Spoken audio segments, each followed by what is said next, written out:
Hello, welcome back to Winter Does Stuff, where we react to some crazy stuff. Today, it's the first time I'm actually recording one of these when it's dark out. There is a strand of hair there. I need to get my hair at least trimmed. Today, we are back with Hazbin Hotel Season 2. We are at Episode 6 today, entitled Scream Rain. Now, last episode was fucking massive. We had all of the things happening. I finally got to talk about Charlie, which was kind of like my main goal of this season, because I wanted to talk about that. Because I saw so many people, I didn't even know what it was about, like, except for small screenshots or clips that I had seen. Hold on just a second, I'm kind of getting myself oriented. I still believe firmly that I have autism, so, like, sitting in the right position is great for me when I'm talking about things. That's a fun detail. Anyway, yeah, I saw a bunch of people, like, saying, like, Charlie is so stupid this season. She's acting like an idiot, and she's not doing things the right way,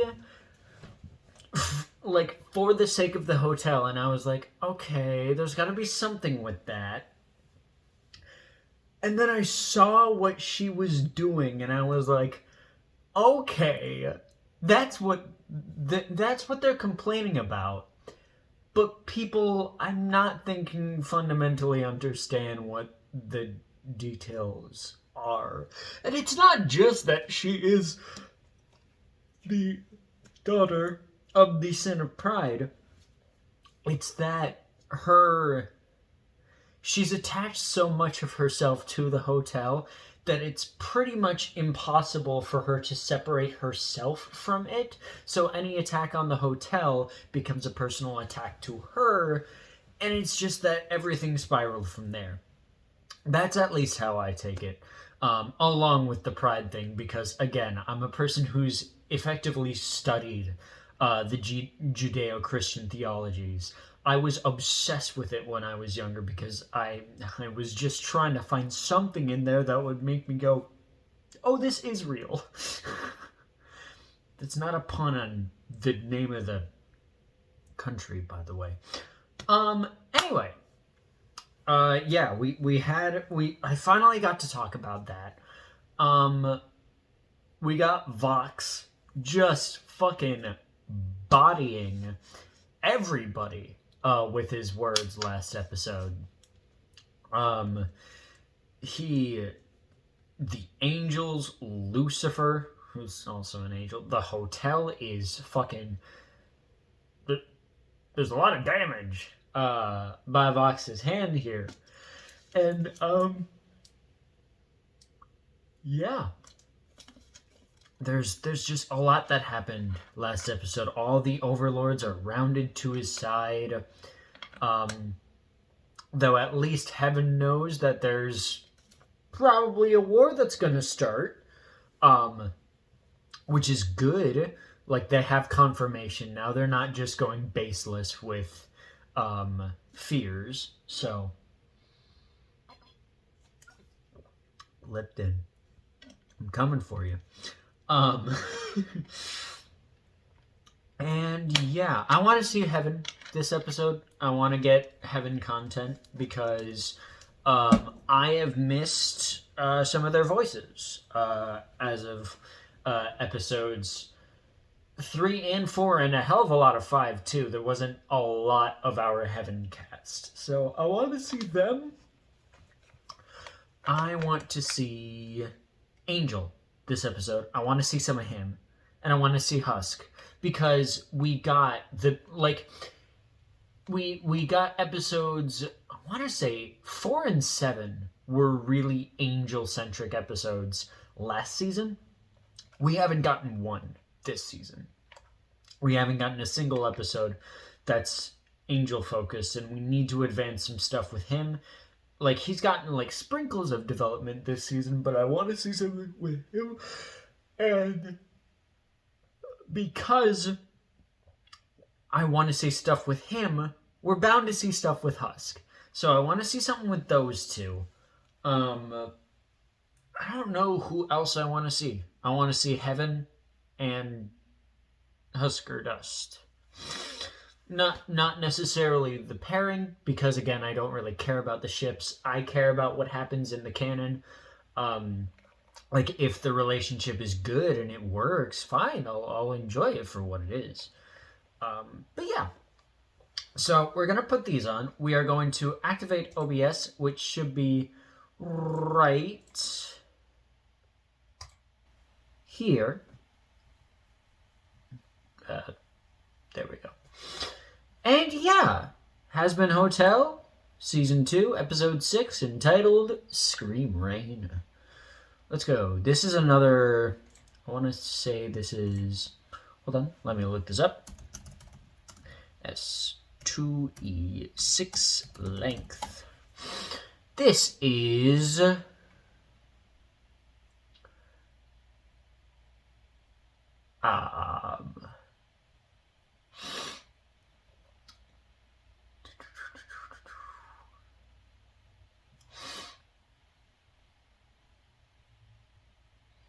28 minutes. Jesus. Okay. Yeah. All right. 28 minutes of this, which is going to result in... I'd say that every episode is going to be like 2 hours at this point, guys. I'm not even going to lie to you. Like, this is this is outrageous. Okay, so let's go. An Amazon MGM Studios production. Oh, I gotta turn up my volume because it is... Why am I only at 12? Getting at a good 45, baby. Ba-dum-bum. Created by Viv. Let's go. What do we got this episode? Just over 7 years ago, Lilith... Oh, this is the Carmine residence, right? Hold on. Wow, already, like, I don't think I was even in a second. That's crazy. It's nice to get an outside visual of this place, I'm not gonna lie. Because we did see it. Like, we did see the side of it, and then we saw these tubes and, like, these elevators, which, Alistair and, I think it was Frank, that went up into the meeting room, which is, I don't think it's over here, but it's, like, over here. So it's nice to get a good view of this. And we also have Vox, so I assume he's probably making up for what he did in Bad With Us, which, by the way, fuck all the people who say they don't like that song for It Changes Too Many Times. Fuck you. It's a slammer. I love that song.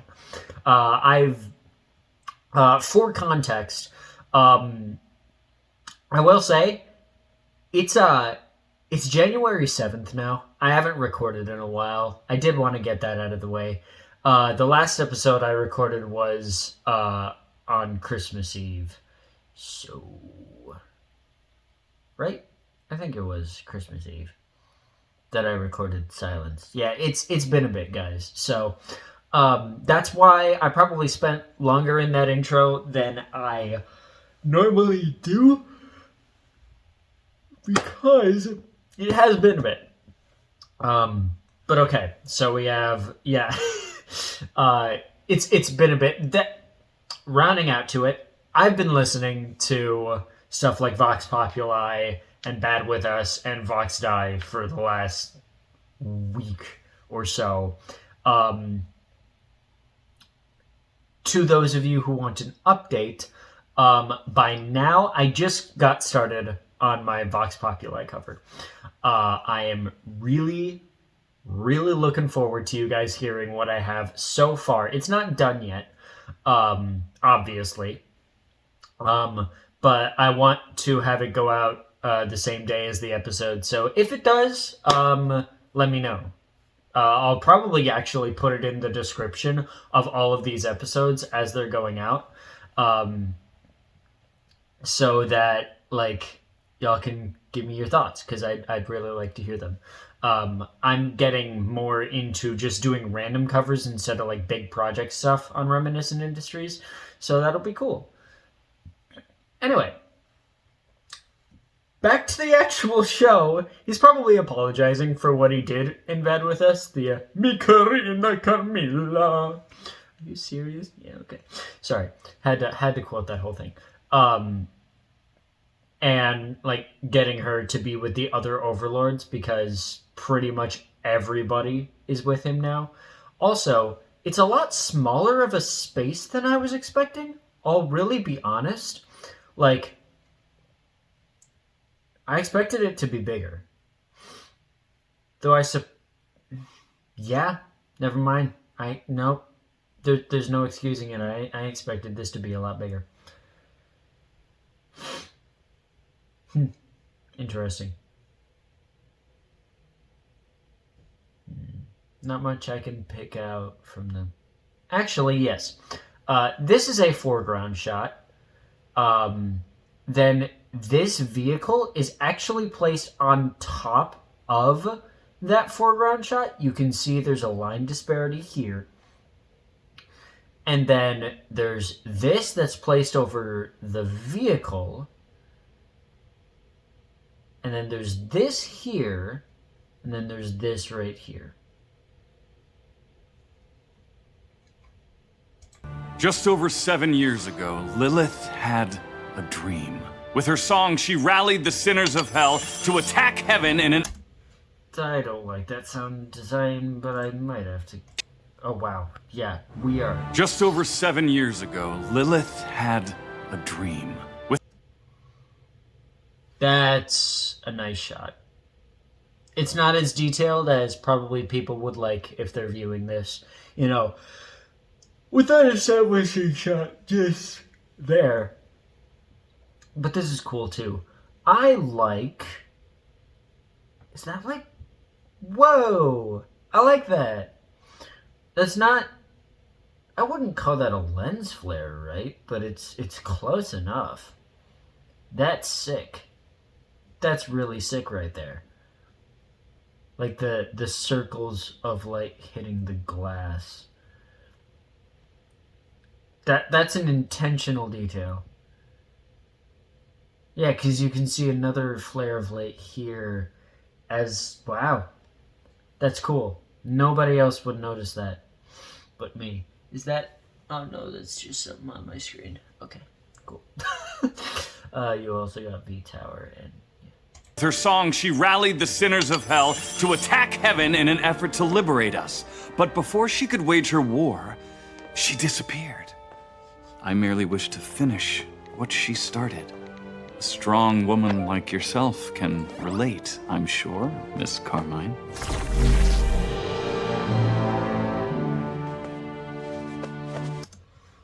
Is it just me, or is the audio quieter in this ear than the other? Is that just a me problem? It looks like it might be a... Strong woman like yourself can relate, I'm sure.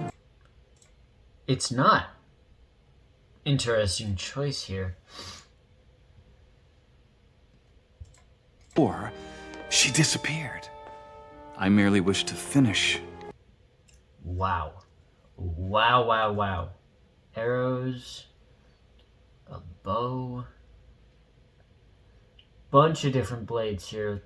Looks like we got regular spear. I wonder what kind of... I think we got arrow tips.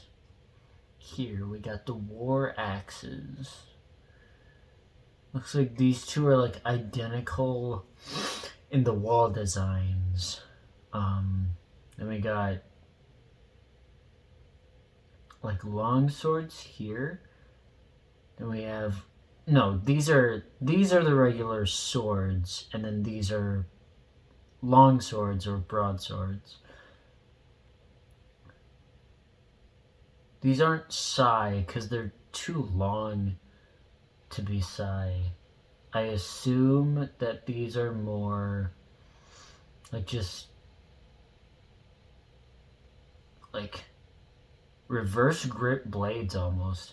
I could see like someone having reverse grip in those, like for quick jabs or like just regular combat blades. What's this one though? This in the middle here is cool. This is intriguing to me.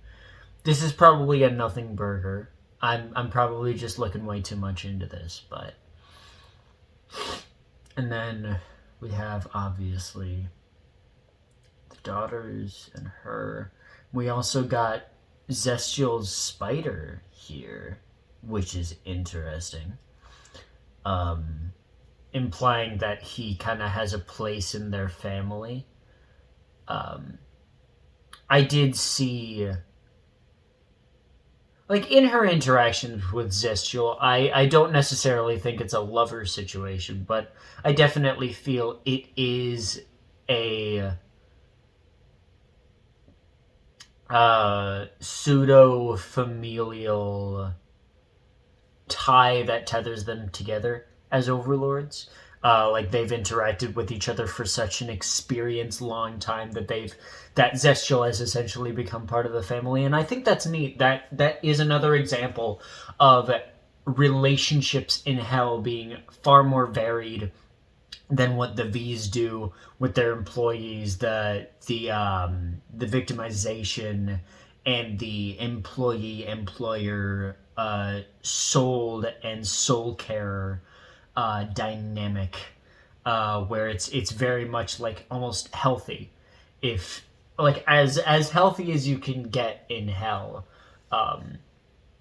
with double crossings and that kind of shit being as frequent as they are. I'm happy to see that there's genuine connection. So what she started.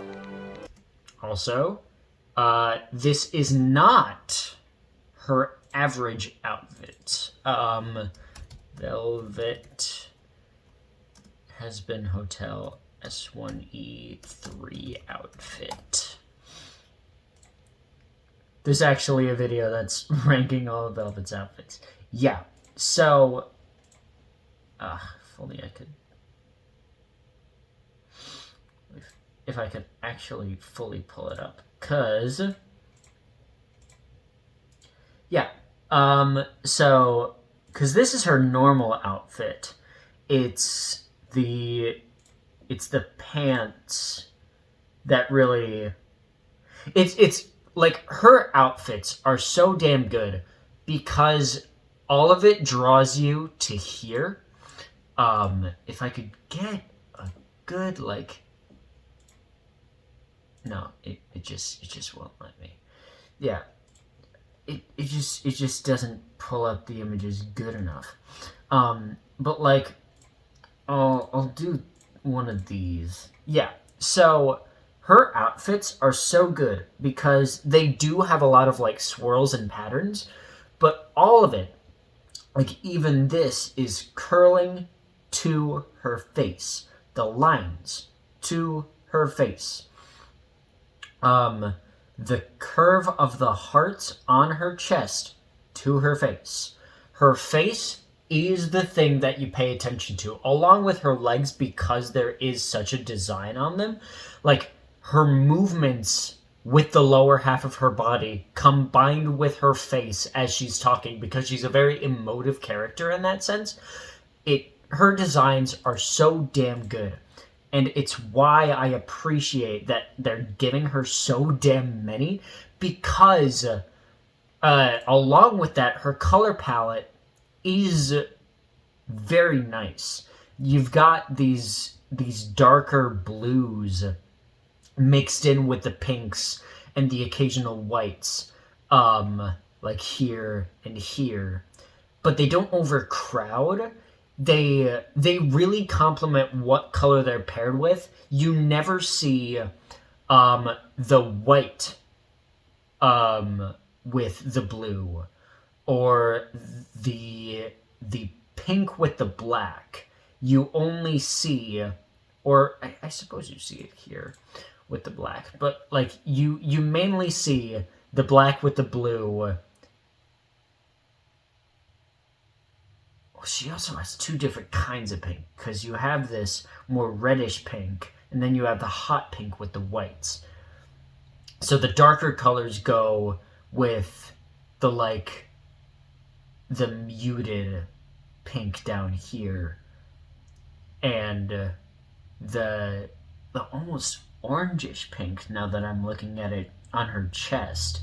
And then you have the hot pink in her hair. I love talking about character designs. I'm not the best at applying them, I'll be honest. I'm not that much of an artist in that sense, but especially, again, as I was on a team of people designing a show for ourselves, again, a lot of money went under very quickly because we were just very resource intensive in our pre-production stage, and it just wasn't looking good as a product. We probably would have been millions in and just going into the proper production stage. We were doing a lot of stuff that was just not okay. We were way too into it for our own goods. Anyway, but I love talking about character designs. I've actually wanted to do a short series, maybe, talking about a certain fandom's creature / character designs that's different from people who are already covering them, because you see TV Skyen, shoutouts to you, love the content. You are kind of the blueprint for what I'm doing a lot right now, actually, because TV Skyen, for those of you who don't know, is an animator, character designer. He's all of the things. He's a wonderful content creator. He's controversial to some for some of his opinions. He's very much a critic more than he is a content creator, which can be off-putting to some. It's attractive to others in terms of attracting viewership, not that's an attractive man. I don't know the guy, so I wouldn't know about that. But I like his style because he doesn't care about viewer retention. He goes on tangents very much to describe his own feelings, and he doesn't mince words, but he often connects it to things that do take a pretty long time to connect to. And I like that. It provides a sense of an actual person behind the camera, not just a critic, but a genuine guy. That's what I love about his content. Some of his opinions I don't necessarily agree with, but that's the mark of a good content creator. You can still have opinions and rightly justify them and still have disagreements with others. That's the whole thing of content creation. It's getting your voice and opinions heard out into the world. That's what I'm doing with this series. I'm going on way too long about this. However, TV Skyen is doing a lot of character design shorts and that kind of material. Judgmental Critter is also doing shorts and content such as that. Myself, I have a bit of issues with JC with some of her longer form videos, but I do love her character design analysis videos because they are... I actually think that JC and TV Skyen are on two separate ends. JC focuses so heavily on less is more in terms of her video formats, and TV Skyen focuses on more is less. They're two very different sides of the coin, which is probably why I don't exactly...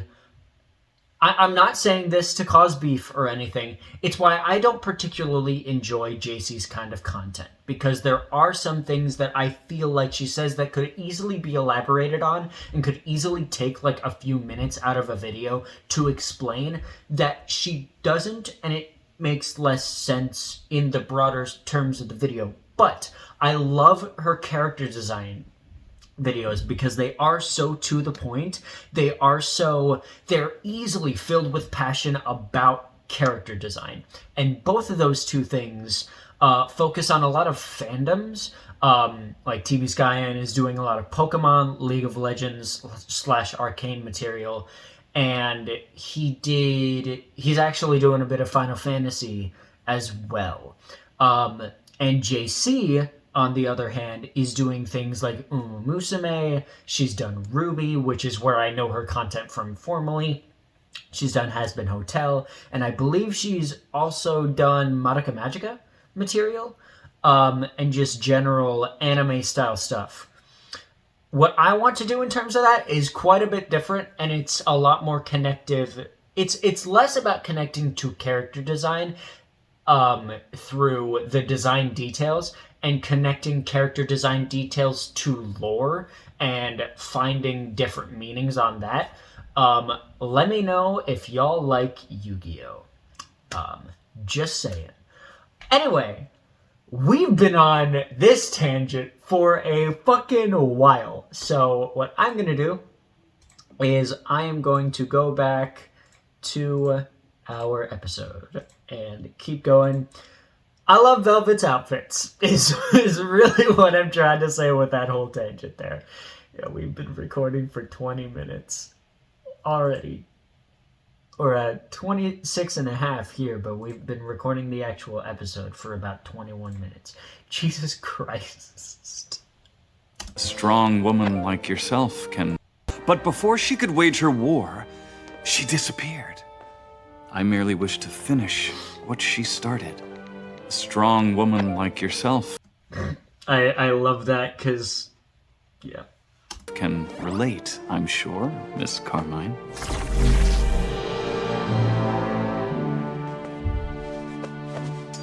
What are their names? No, not AI mode. Fuck AI.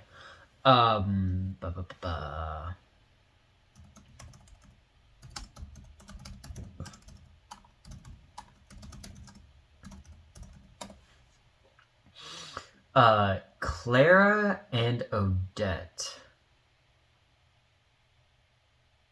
Is that a...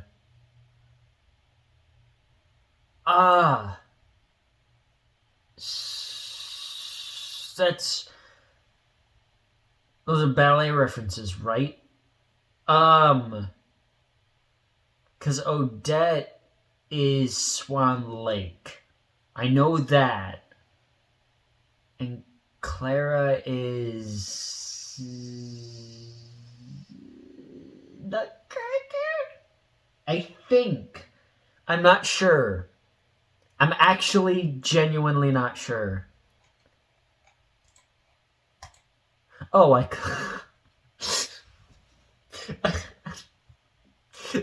could have literally just clicked the tab down. And it says ballet reference. Okay. Alright. Yep. Okay. I'm just gonna... I like their designs. I like that. I think it is...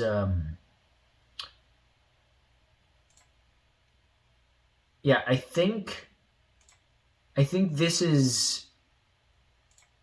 I can't actually tell. I know that, yeah, Odette wears the glasses and she focuses on the logistics of the weapons, and she focuses, Clara, on the industry stuff. I knew all that, but I couldn't remember their names. I thought I had made my position clear. I have no interest in engaging in this war or assisting your disrespectful crew, Vox. Funny you mention that. See, my associate Velvet here came along today specifically to apologize about her childish actions at your last Overlord meeting. She meant no harm. Did you, Velvet? That's right. I spoke out of turn. Forgive me.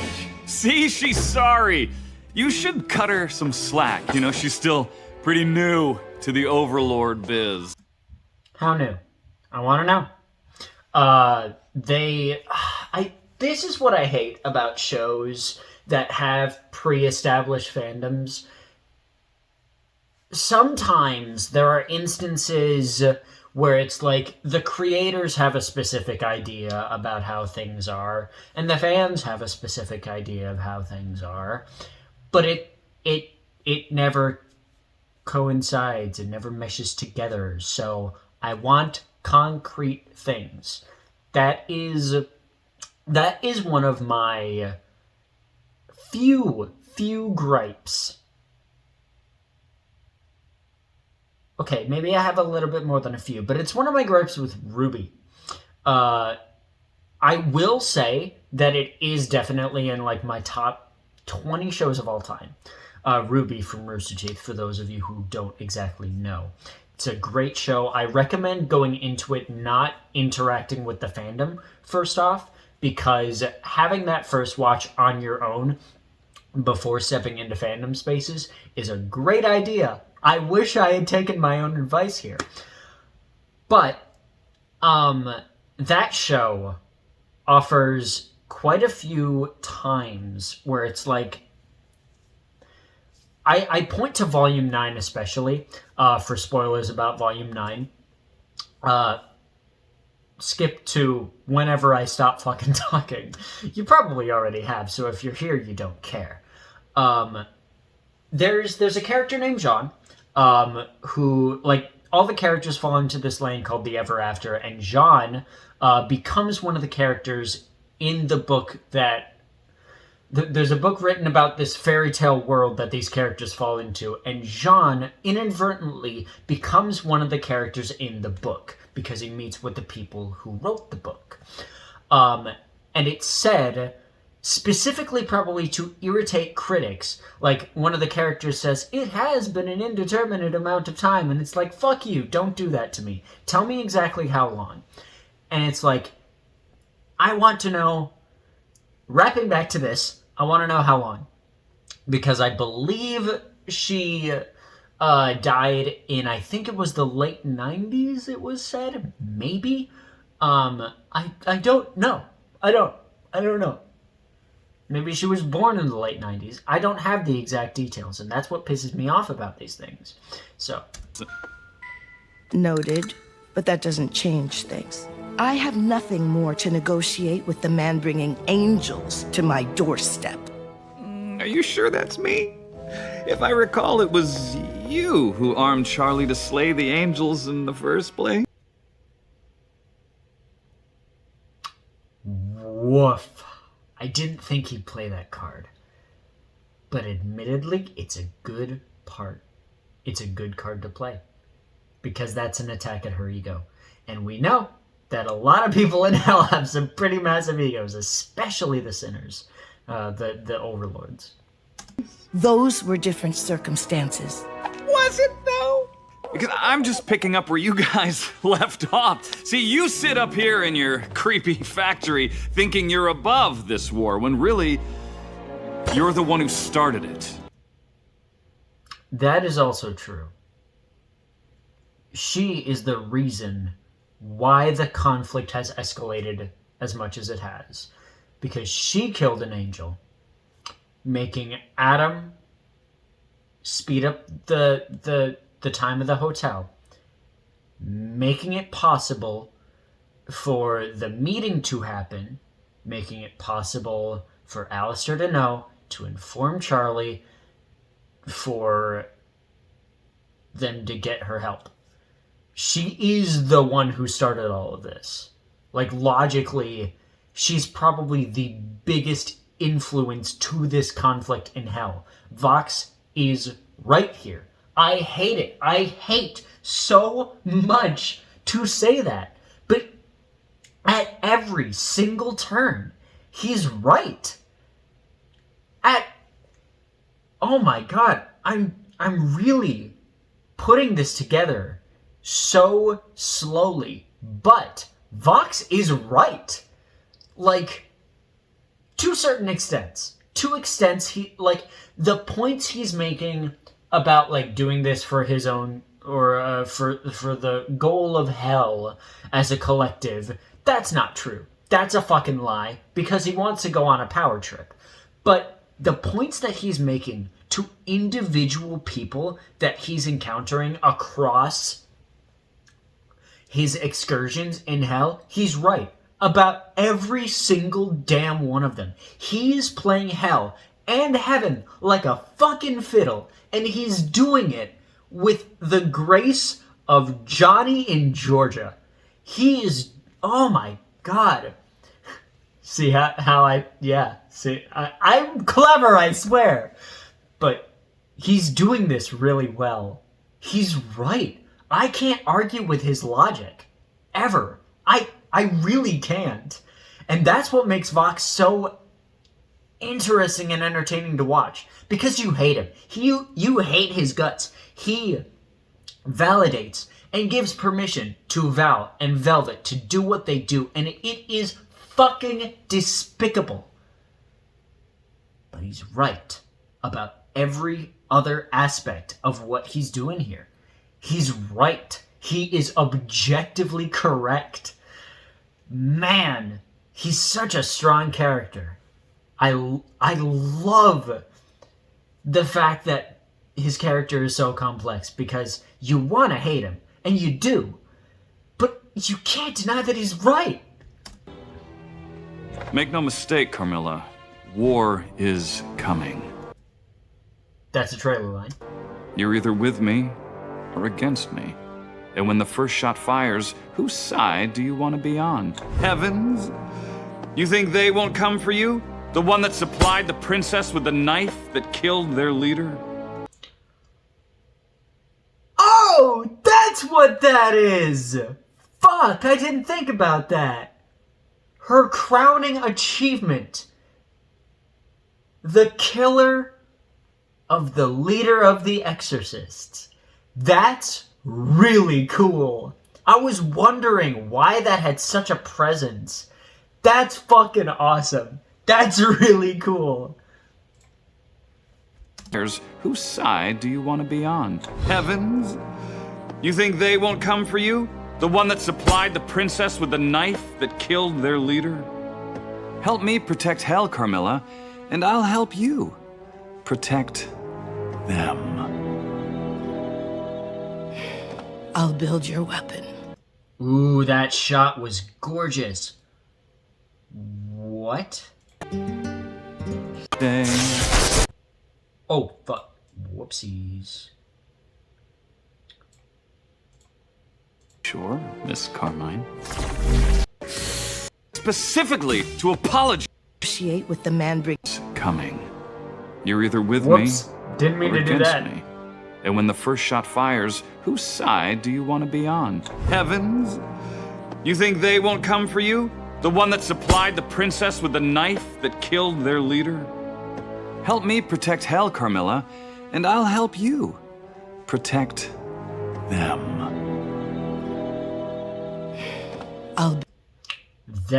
This is a gorgeous shot. What the hell? Look at this. The lining is so... Oh my god. Are you guys seeing this shit? This is gorgeous. What the fuck? Where did this come from? The line work is so precise. Wow. Also, he's a great manipulator. As I was saying, he's right a lot of the time, but he's also a piece of shit, and he uses his semblance as a piece of shit to prove his point. And you know, I don't disagree that they probably come for her, because she is the one providing the weapons of the resistance. And thus, they'd come for her daughters. And thus, she has to Fuck! He's so good! Oh, man. Oh, man, dude. Vox is such a good villain. And it's a sentiment that I want to think is shared by a lot of the fandom. Like, his turn as a villain is so organic because, like, of course, the hotel rising up as it did would garner recognition, and it would garner attention. So, of course, the media demons are the ones who are getting their claws in and becoming the main antagonists. Of course they're the ones. Ah, oh, man, this is so smart. This is the first scene, by the way.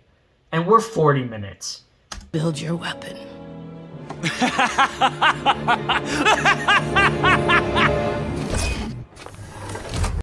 Way to throw me under the fucking bus back there, V.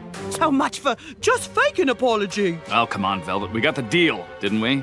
Besides, you did manage to fuck up the one Overlord meeting I let you do on my behalf. So, maybe you should reflect a little, okay?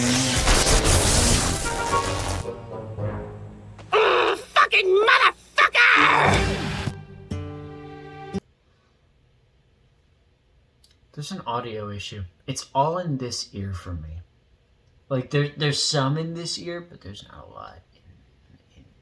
There's not a lot here. There's a lot here. Interesting first scene, man. We got so much. And I love that Vox is letting this all get to him. He tore away Valentino just a little bit in the last episode before he went out to do his speech, and then Vox Populi hit. And now he's tearing away Velvet by just belittling her. So. Carmilla, you surrendered yourself to the media overlord? You know he doth profess allegiance to hell, but his true alliance lies only with himself. This is not about sides, Zestiel. You know better than to pay heed to his words. This path will lead to only ruin. The angels are coming, Zestiel, and I can't. I won't lose anyone else. That's why she's doing all this. Who, though? I'm curious. First of all, man or woman? Because, I mean, yeah, I assume it was with a man because, you know, she has kids. But they could be adopted. You never know. But they look a lot like her, so probably not. I don't know. This could be another case where we have the very rare Hazbin / Hell of a Universe straight character. And you know what? That's fine. We have so many queer characters in this show. It's interesting. I wouldn't say it's nice. Because that implies I have a bias between the two, and I don't want to mince my words here. I don't want other people to mince my words here, because I know the internet can do that. It's interesting to have the diversity in that. And it's interesting to have... I am going to touch on a little bit of fandom stuff, but it is interesting that we have such a character who is very likely a hetero character who is very much loved by the ladies of the fandom. She is universally, like, adored by everybody, but she is particularly loved by the femme-presenting people in the fandom. Like, I will not lie. Everybody is kind of smitten by Carmilla. So, anyway, just wanted to touch on that. So, who is the love that she lost? And it's interesting that she's not wearing the ring. She just keeps them in a plush box. It's an interesting way to frame it. My loyalty is to my own, my girls, you. Do what you must, but I shan't join you in this conquest. My truest wish is that you cometh to thine senses post-haste, for when you do, I shall return to your side. Ooh, the Zestiel, shadows That on you that cometh to thine shot. senses post-haste, Look at this for shot. when you do, I shall... We start with kind of a shadow across her face and across her body here. God, this is so cool. And then... return to your side. And then as he disappears, oh my god! She's such a gorgeous character to experiment with the camera and with lighting with, because her silhouette in her face is so distinct. There's such great lines that you can use to darken her face or lighten it. It's so cool. Her design is probably one of my favorites in the show because her face is such... It's a canvas for lighting. It's really great stuff. Zestial, And he's gone. Wow. What a first scene. How long was that? I'm gonna back up.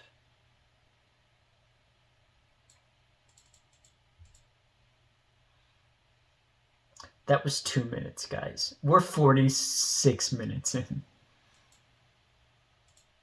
Fuck.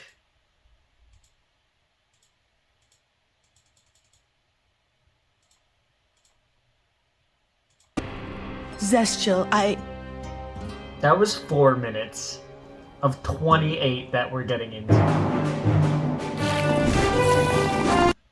Oh, Nuggets and Kiki. You're still here. Hi. I love how that Vaggie is just whoop, whoop, whoop, whoop. Also, Razzle. Rip Dazzle.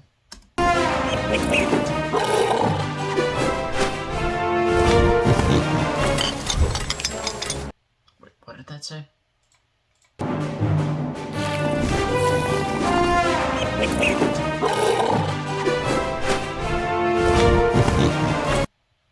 Let the simmer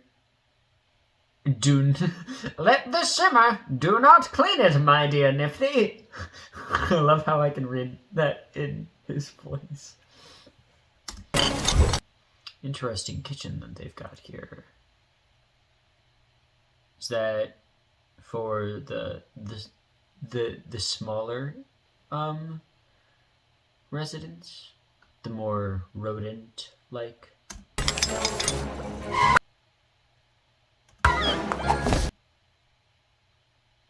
He's still here. Cool. The bounce, of course. She's got a cool ass room. She is definitely making the most of all the cherries. The egg mural is crazy. Hold on, I'm gonna... Oh! I didn't notice that! Kiki really doesn't like fat nuggets. Hold on. Hold the fuck on. That's hilarious. That's so funny. Yeah, look. Yeah, fat nuggets tries to get close and then...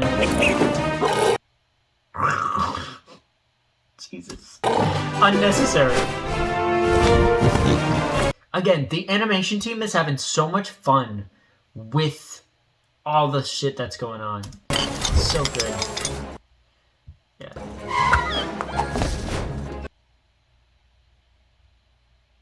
Yeah, she is just completely decorated the fuck out of this room.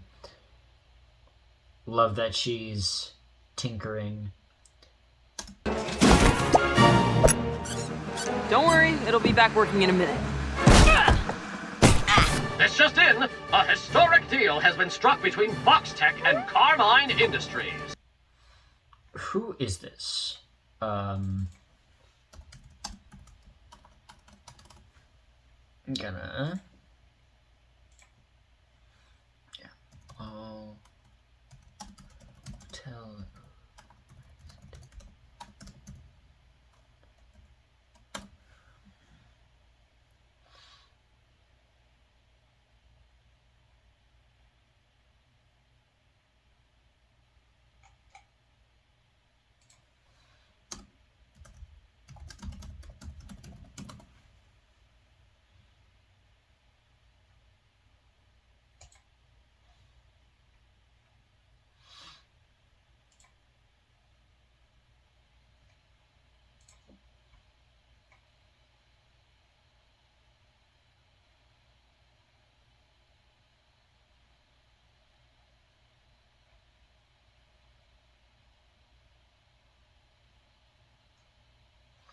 Ah. I know that we don't like fandom, but it's a great place to see. Okay. Yes. Her, we have her. The ant guy.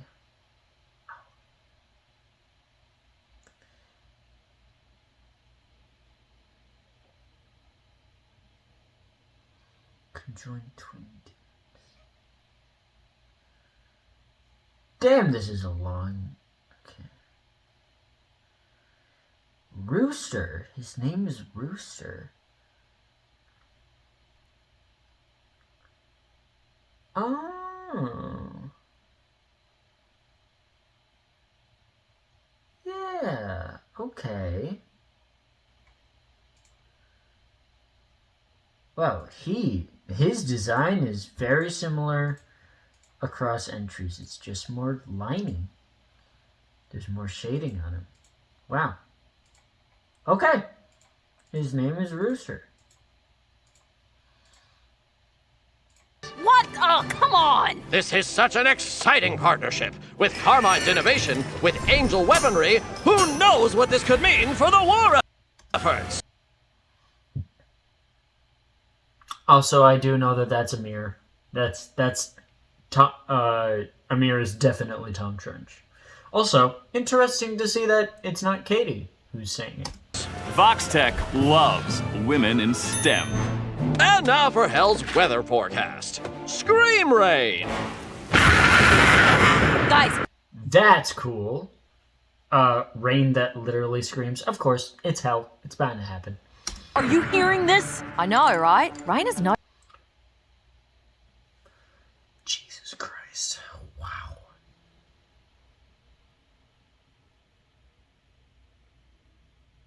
Jesus H.W. Jimmy Me Buddy Christ.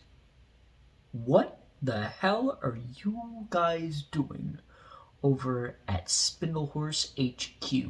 You can't design characters like this. What the hell? Wow. You know what? I'm gonna focus on this. The contrast. Whoa! There is a significant curve there. Holy hell. This isn't just me. This isn't just me being admittedly the deviant that I am. This is absurd. This is absurd. You can't do that. You can't. You shouldn't be able to. What the hell? Also, I love that Nifty has a juice box. That's so cute. But that's ridiculous, man. Cherry, whoever designed this outfit, give some cake to the other characters. Oh my god. Or rather, in this case, oh my speaker, because that is... Wow! Women, y'all. Anyway. No business screaming like that. I told you, Princess, I'm done playing therapist. I ain't good at it. Maybe you should ask. Love how it said apple juice. Little Miss can't pick a fucking name. She's the one running the place. Well, I don't really want to speak to her right now. Besides, she's perfectly fine doing whatever she wants behind my back. Well, Husk, if you see Charlie, can you let her know I've been doing everything around the hotel already, so... The cat growled. It's not like it'll make a difference. Well, Husk, if you see Vaggie, can you explain that hotel duties don't include inciting a war? Enough! I'm so fucking done with this petty high school bullshit. I'm out! Whoa, wait, what? No, you can't leave. The bar needs you. Too bad. Alistair's gone, so I'm gone. I touched on this, actually. I touched on this Because I was legitimately like, now that Alistair's gone, Husk really doesn't have a reason to stay besides Angel. But it seems like that doesn't matter right now. Also, where is Angel right now? Because I don't think he'd do this with Angel there. Also, love that we have snakes across the architecture. I don't think I noted that before. But yeah, so... Also... I got no reason to stick around. Hey, what about Angel? God damn, I'm a script prophet. Put me in the fucking writer's room. I'm available, Viv. Email is in the about section. What about him? He's a grown-up. Doesn't need me.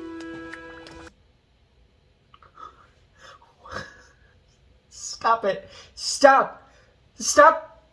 Ugh! There's so much shit going on in every frame. Every single frame. Play patty cake. That's so cute. Great! Now someone has to take over the bar, too! Fuck my life. I wonder who that's gonna be. Ugh, could this day get any worse? And with Carmilla's aid, we can finally fulfill Lilith's dream. She started this resistance to take back our power by force. She wanted blood. Now let's spill some blood. Resist! My mom never wanted violence. She empowered sinners. Peaceful protest. There was no blood. I can't. I love how angry she's getting at... She took his hat. I love how angry she's getting about him using her, like, Lilith's name. I wonder if that's gonna get brought up if and whenever the fuck she comes in. I'm assuming it's gonna be season 3. If this season doesn't end on a cliffhanger with Lilith, I'm gonna be impressed. So... I can't believe Carmilla would side with that lowlife garbage. I have to talk to her. We should both go. Nifty, I can't believe I'm saying this. You're in charge. Hooray! Rise, children. Hold on. Protest. There was no blood. God, I love how her hair just billows up. I can't believe Carmilla would side with that lowlife garbage. I have to talk to her. We should both go. Nifty, I can't believe I'm saying this. You're in charge. Hooray! No thoughts, head empty, smile. Rise, children. It's time. Poor guy. Oh, fuck.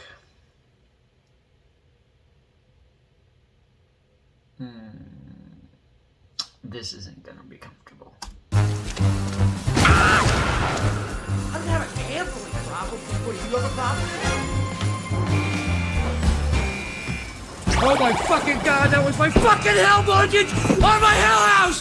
Fuck! Is that fucking, the Smiling Friends guy? That's him, right? He plays, Charlie, I think his name is in Smiling Friends. I'm not into Smiling Friends, but I know that voice. Interesting that they got him in here. Nice. It's Amazon. Of course they got him. This place hasn't changed a bit. One game can't hurt.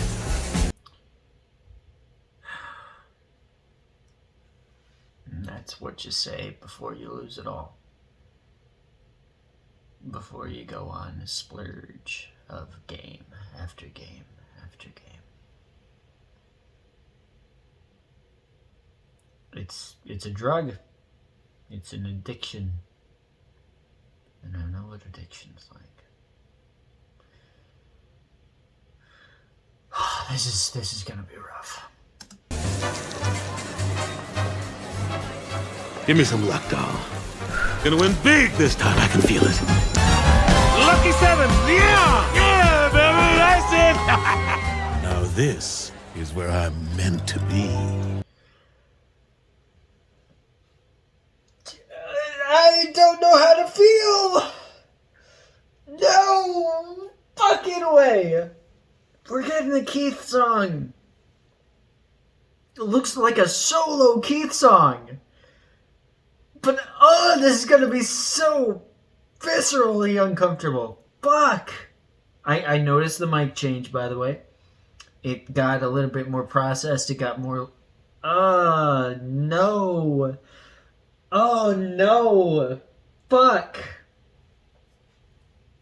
You know, it's been such a long time since I've been out on my Keith David. own. Bittersweet to be so free and so alone. It kinda feels like the wrong time to feel sorry for myself. Nice. Makes you wanna drink till you feel like you are someone else. Then another, and another, and another, and another, and another.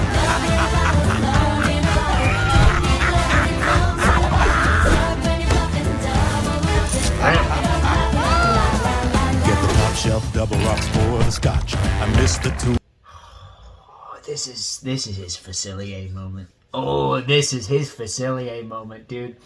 This, the jazzy, swingy, the Baroque shit is what Keith David is fucking rocking at. He's gonna slay this. He's going to fucking rip this song apart. We're gonna have to blur it. Sorry, guys. Like you are someone else. Then another, and another, and another, and another, and another.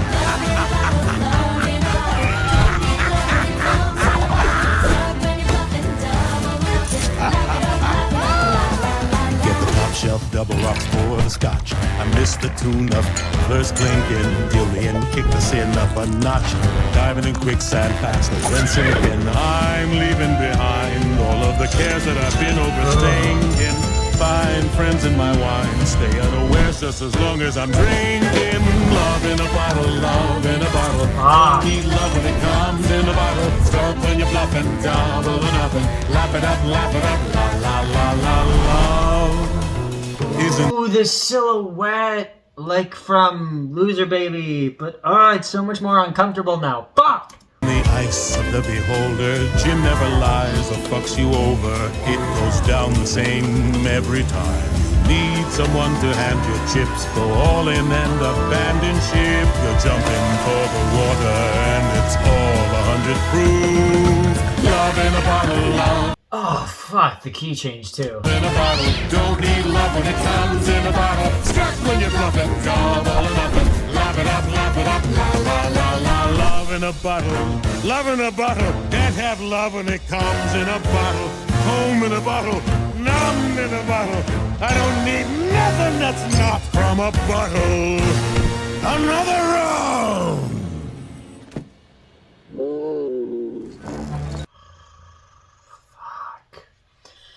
Another really short song, but it works so well. A lot of songs this season have been really short. We're gonna go back. Yep, because we have to. Sweet. Another, and another, and another, and another, and another.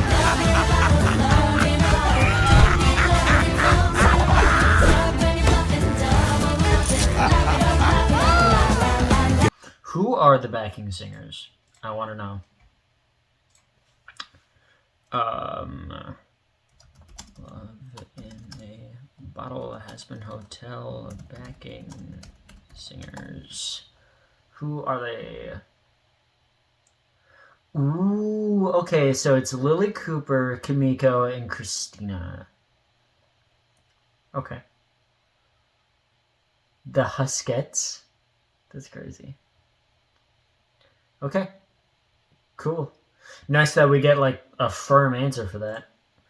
I thought I heard, I definitely heard Kimiko, and I definitely heard Lily. I knew there were three. Top shelf double rocks for the scotch. I missed the tune of first clinking, deal me in, kick the sin up a notch. Diving in quicksand faster than sinking. Faster than sinking.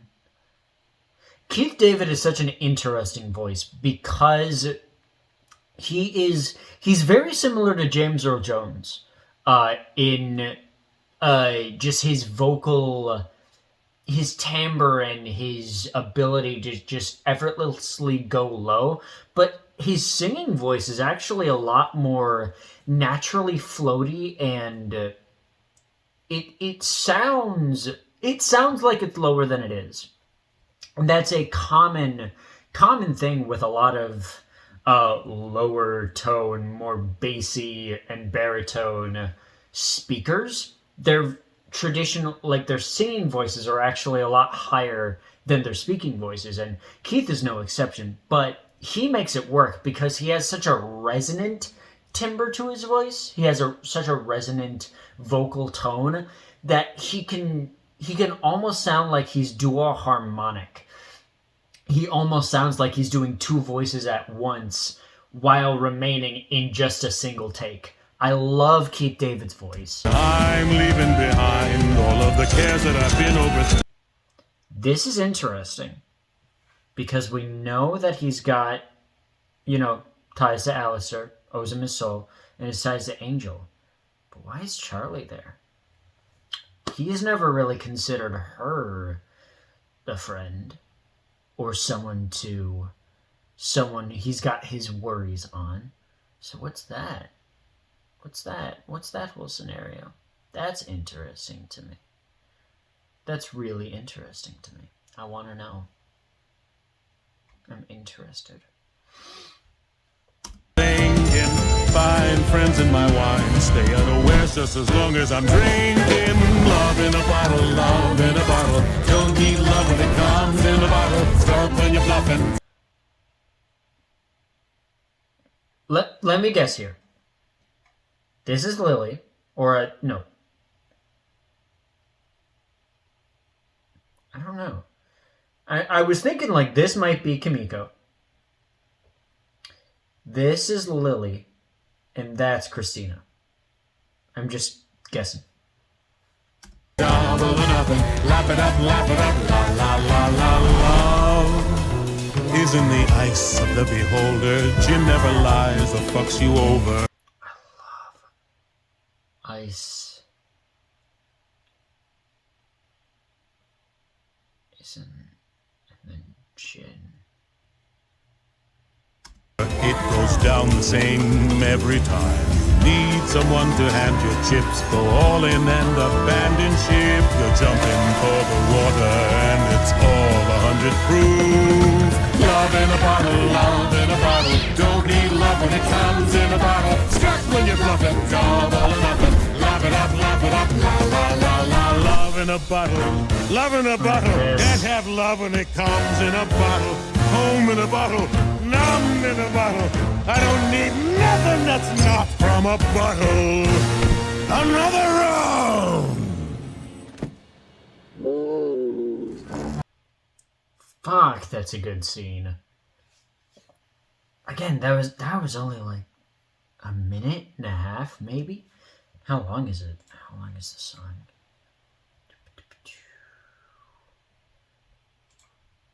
Love in a bottle, love in a bottle. Don't need a love it comes. Oh, that was a 2-minute. Okay, interesting. La la la la, love in a bottle, love in a bottle.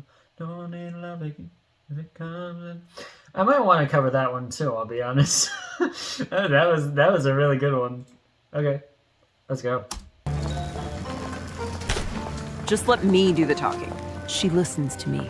Well, my dad listened to you, and look where that got us. Oh, I don't have time for this lesbian drama. What is it you want?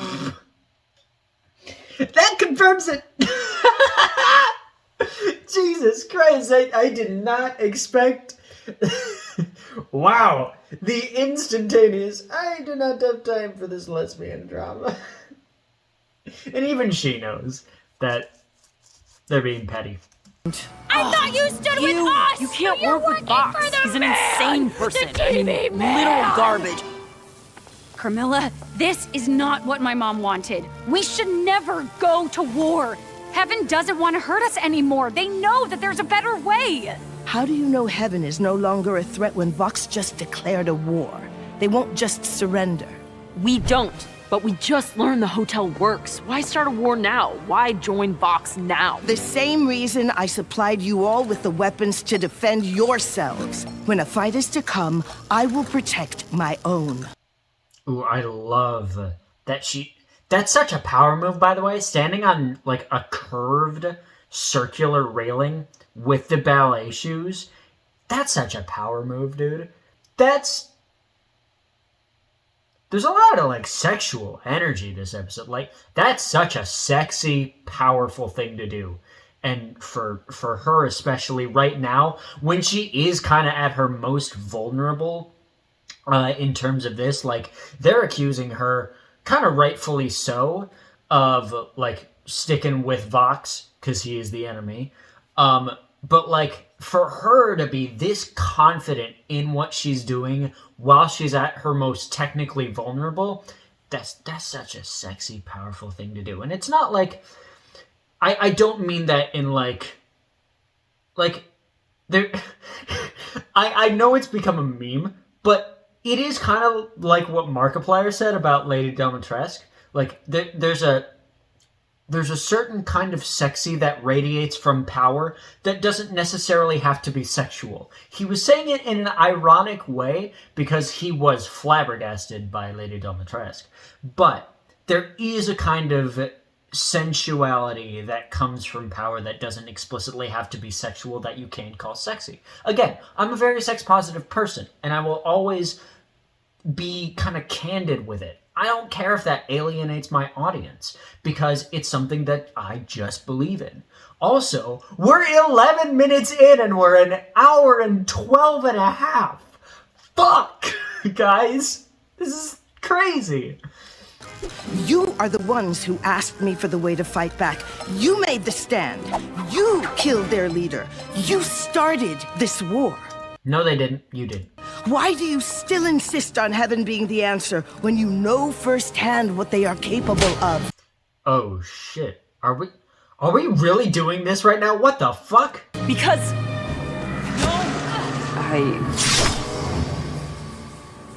Because we should never let ourselves become them. My mother believes that Lilith is gone. Her beliefs don't matter. What matters is war is coming, and I am choosing the winning side. I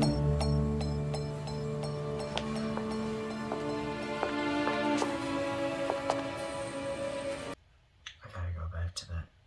What the fuck, bro? Are we really doing this right now? Back. You made the stand. You killed their leader. You started this war. Why do you still insist on Heaven being the answer when you know first... The frames. There's so much. This is a shot that's on ones. This is a really complex framing. ...hand what they are capable... Yeah, oh my god, who?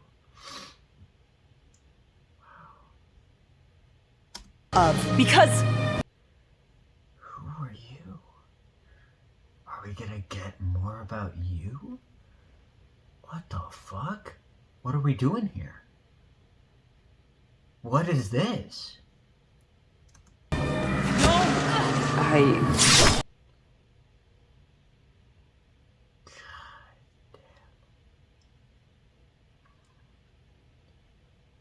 So glowy. God, that's such a brutal image, dude. Still want to know how she got them back, by the way. We never got a concrete answer. Oh, that's a classic trauma response. The hunched back. The grabbing. Like she's grabbing her leg. Like, she's grabbing her leg and her shoulder because she just needs something to grasp onto, ground herself. Fuck. Know what that's like. Because we should never let ourselves become them. My mother believes that Lilith is gone. Her beliefs don't matter. What matters is... Oh, man. The tensing and the... just... on her face. Everybody is right. In every scenario in this episode. This is not a situation where everyone can easily be right. But everyone, in their own viewpoint, is right. And I believe every single person in this episode with what they're doing, besides Husk. That was not a great idea. But this episode is doing such a good job at portraying everybody as righteous in their own beliefs of what they're doing. War is coming, and I am choosing. Yeah. Also, again, this shot is on ones. There's so much detail in these characters as they're like bouncing their heads or moving their faces. It's so cool. Yeah, the glowing eyes. Nice detail there. The winning side. Sound design as well.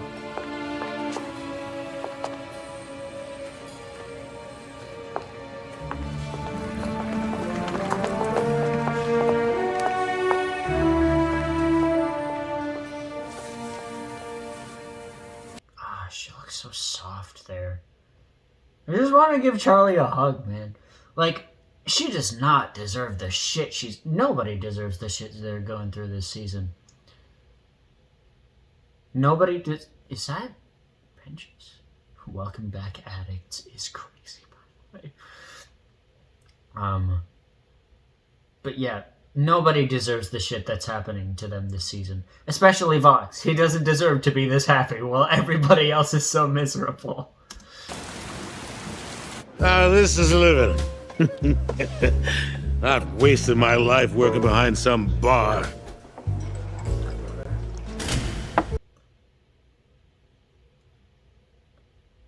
That's Angel. That's Angel.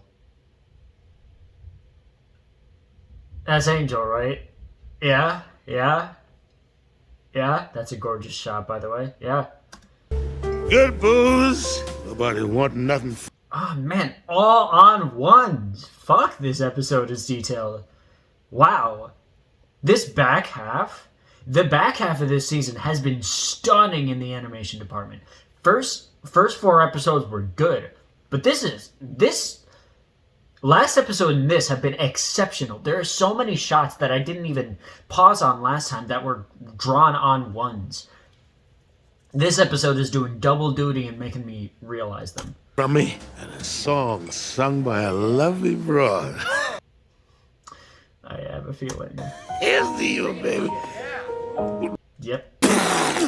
Angel! That's crazy. The blush. And that voice line, by the way. I didn't know Keith David could sound like that Nobody anymore. wanting nothing from me, and a song sung by a lovely broad. Here's to you, baby.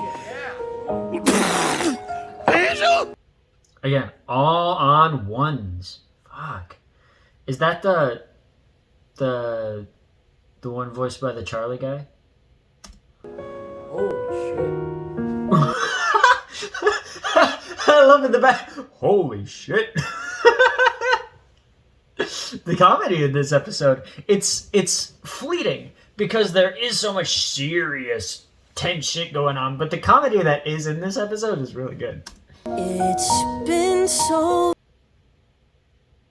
Gonna have to blur it, guys. very long since Lady Luck kissed you. Still you listen for her song and pray that she missed you dead inside, 'cause you know it's all pretend. Close your eyes, 'cause you're going off the deep end again. You're living for the rush, for that royal flush. flush, but you take what you can get. You play your final ace for a pretty face. Tastes like scotch and cigarettes. And you can't help falling, going all in, though your odds are bleak, till you break your losing streak. Holy shit!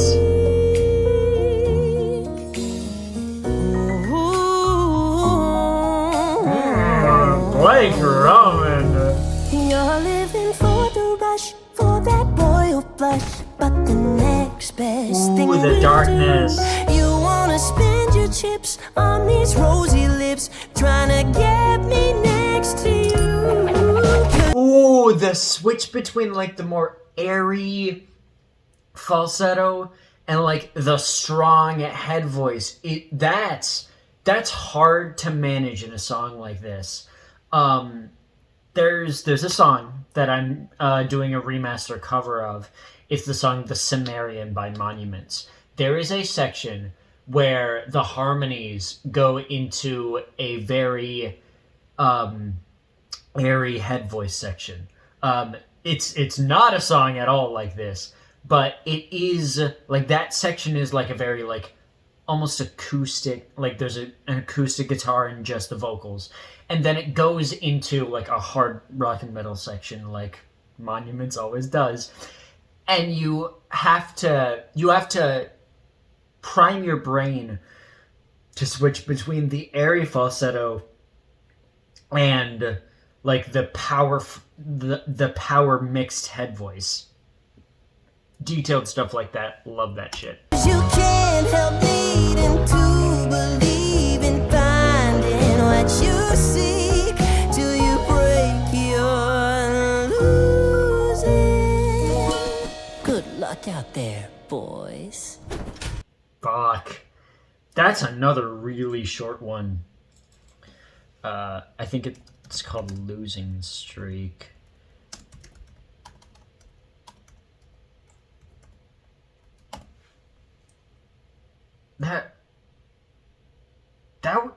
That was a minute 49? That was not a minute. That was not almost 2 minutes. No way. There's no fucking way that was almost 2 minutes.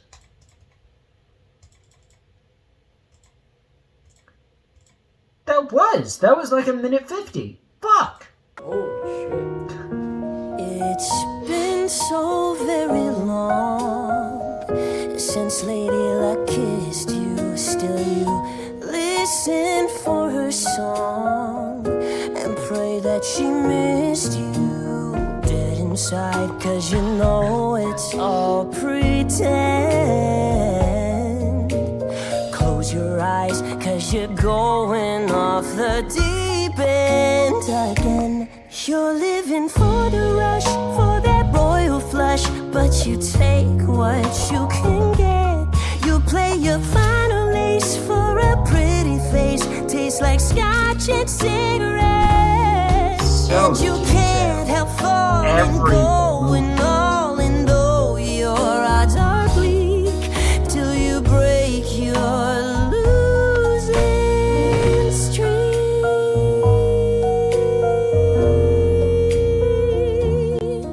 That note, dude, that's so good. Blake Roman. Hazbin is so lucky they picked him up when he was just starting, because, man, he's got a career fucking ahead of him, dude.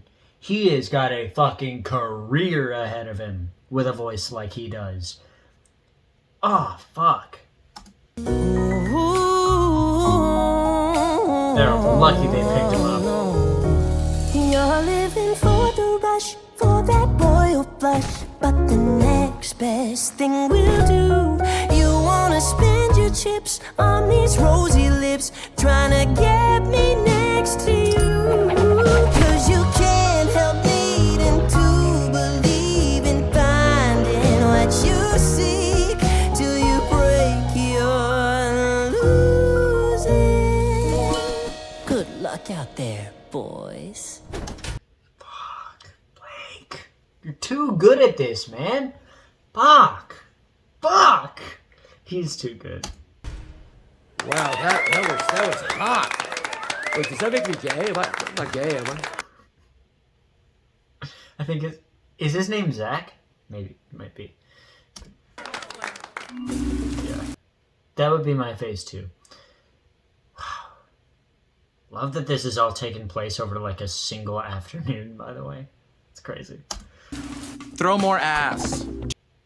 Are we really in Val's studio right now? Porn title starring. Crazy. Too saggy. I want that full extension on the leg. Is that how big it gets?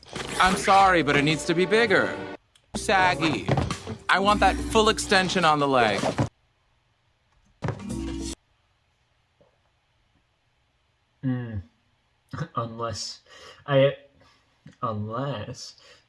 Unless you're literally a mannequin.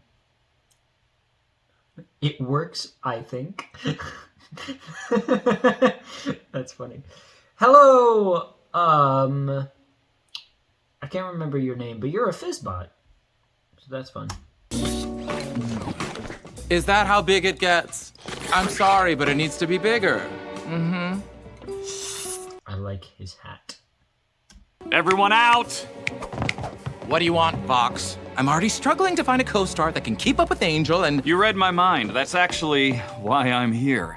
I may need to borrow angel dust for a bit. Before you say anything, just wait till you hear me out. The next part of my plan is gonna make the princess kill herself. Our plan.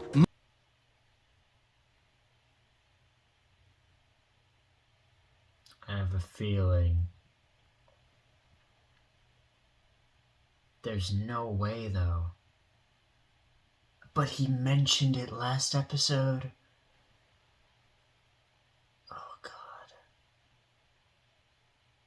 God. Okay.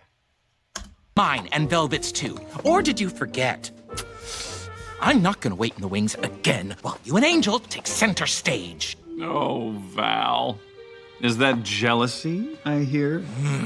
Come now, Val. We have been partners in business for decades. Sure. Business.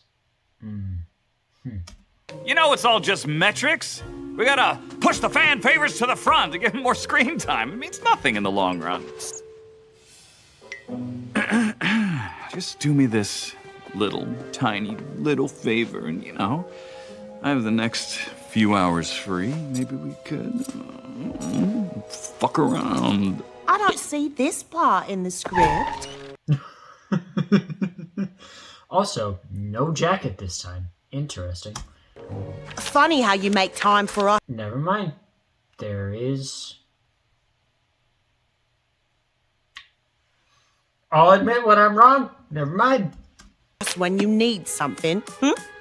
Velvet, I was just about to fill you in. I don't see this part in the script. Funny how you make time for us when you need something. Love that. Psst, psst, psst, psst. The 808s. It's not an 808, but... Velvet, I was just about to fill you in. We were just talking. Seemed more like begging. Love that. Ian Velvet. That makes sense, actually. I like that detail. Velvet and Alistair would get along. They love pissing people off. Just to piss people off. I like that. That's a good detail. To me. I don't beg. I was clearly demanding. Valentino, you will listen. And you will call Angel Dust here tonight. No questions. Ugh, get off me! You know that freaky eye shit doesn't work on me! I assume it wouldn't.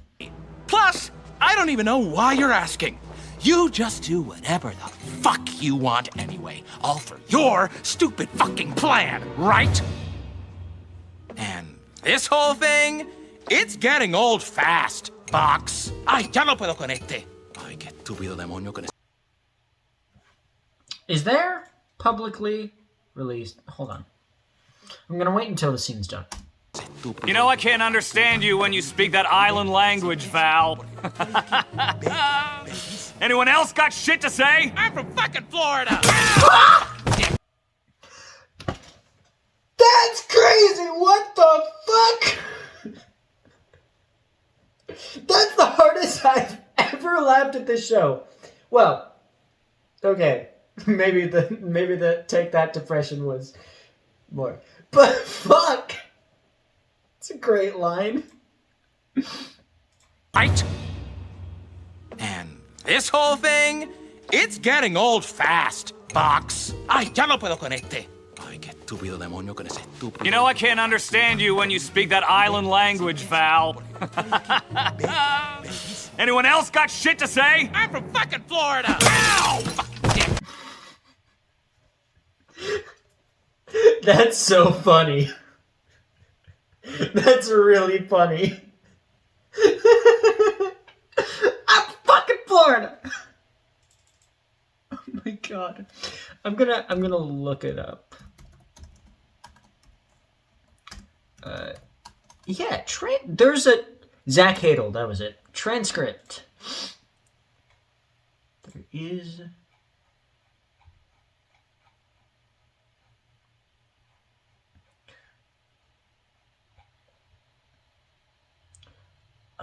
we're gonna do one of these.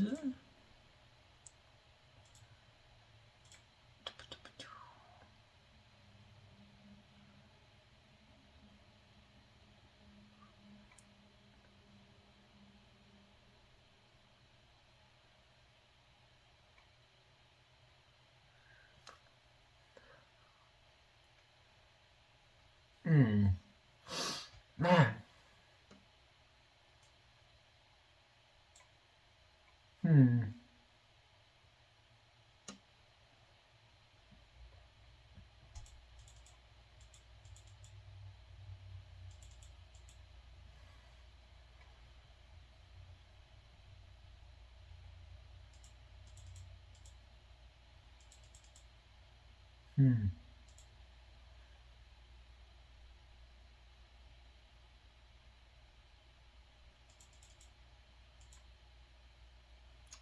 Interesting.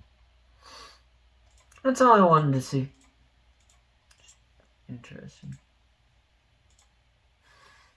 I love her smile. Nice shot, Val. Jesus. What the fuck happened? What the hell? Ah!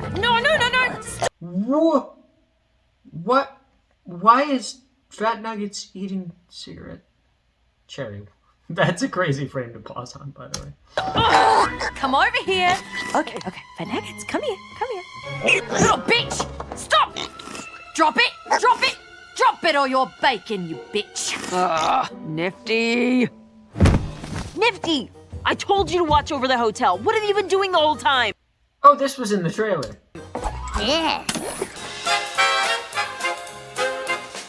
Baxter fixed them. Now they have fingers and lungs so they can play instruments.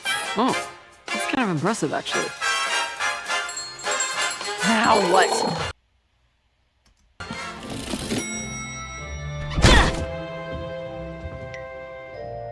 Huh.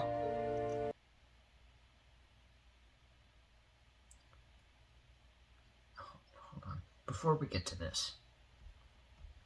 Love this. Why is it so chaotic? I'm from fucking Florida! Ow!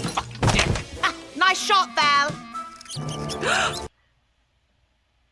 Why is everything on fire?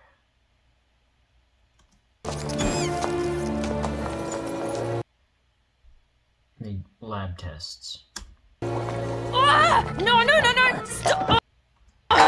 Come over here. Okay. Fat Nuggets, come That is very dangerous. Don't let your pigs do that. here. Little bitch! Stop! Drop it! Drop it or you're bacon, you bitch. Wait. Come over here. Okay. Fat Nuggets, come here. Oh, I thought I saw her in the doorway. Like, she's just watching. Little bitch! Stop! Drop it! Drop it or you're bacon, you bitch. Nifty. Nifty! I told you to watch over the hotel. What have you been doing the whole time? Yeah. The bug band. Baxter fixed them. Now they have fingers and lungs so they can play instruments. Oh, that's kind of impressive, actually. Now what?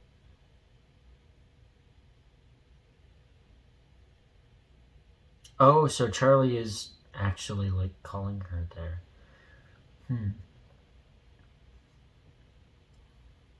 Nifty should get some reprimandation for that, though.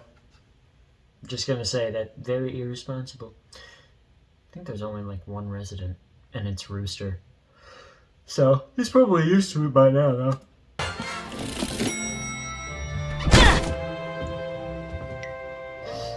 Huh.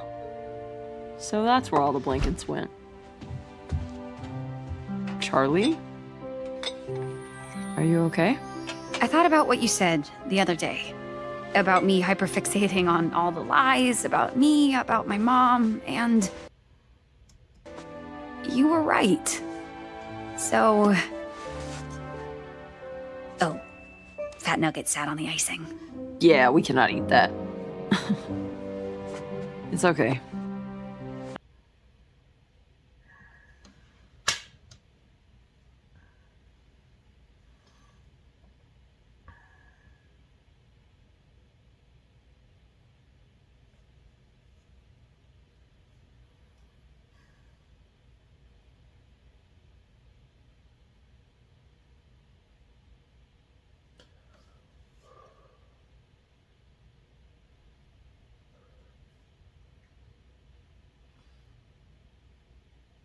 Relationships are hard.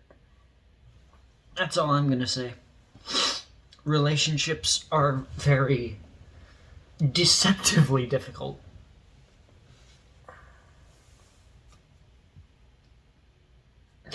I hate how hard it is to just keep a connection with someone. I really do.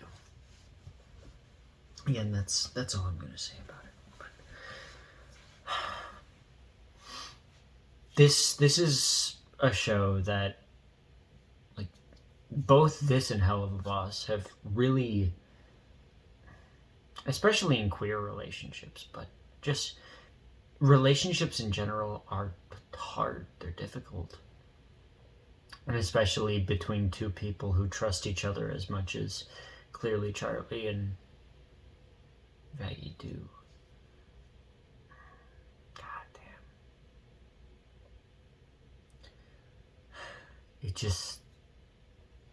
It really makes me feel very, very awful because I've never... The longest I think I've held a relationship was a year, maybe. I just can't hold them for very long.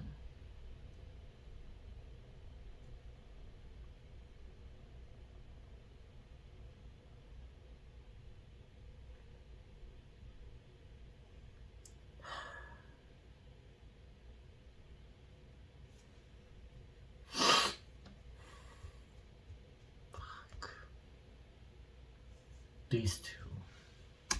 I know it's been hard on you. I just also know it was only making things worse to engage with it. And it's hard sometimes to feel like you aren't hearing me. But I just want you to know it's okay. I still love you. But it's not okay. I got so caught up in all the drama and my mom... Look, this hotel was my way of finishing what she started, and I think I've been trying so hard to hold on to it because if I could make it work, maybe she'd be proud of me. And maybe she'd come back and tell me what I did to make her leave.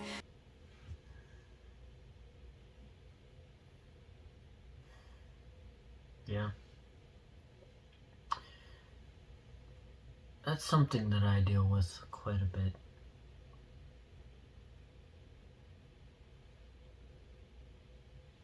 That little thing called imposter syndrome by expectations.